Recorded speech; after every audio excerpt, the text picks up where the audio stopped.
Notification కోసం preparation చేసుకుంటూ ఒక నోటిఫికేషన్ కనీసం రెండు నెలలు కాల వ్యవధి ఇస్తే వాళ్ళ అన్ని ఉద్యోగాలకు వాళ్ళు రిజల్ట్ రాసుకొని వాళ్ళ ఉద్యోగ అవకాశం పొందే అవకాశం ఉంటుంది.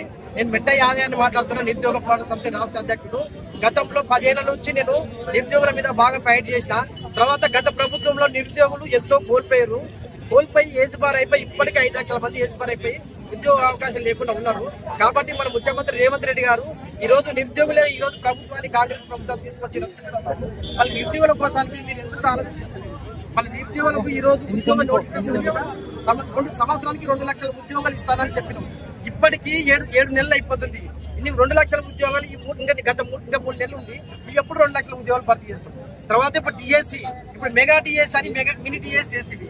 వాస్తవంగా గవర్నర్ లెటర్ పోయినప్పుడు 22,000 పైసలకు పోస్టులు మన అందరూ ప్రభుత్వం తీసుకుపోయి చూపించింది. మళ్ళీ ఎక్కడ మెగా డిఎస్ 25,000 పోస్టులు ఎక్కడ పోయినవి. తర్వాత గురుకుల పోస్టులు ఈ రోజు రిలిక్వెస్ట్మెంట్ అమలు చేయమంటే రిలిక్వెస్ట్ విధానం అదేమైందంటే ఒక పోస్టుకు 4-5 మంది కలిసి సెలెక్టెడ్ అవుతున్నారు. రిలిక్వెస్ట్మెంట్ ప్రభుత్వం ఆలోచన చేస్తలేదు.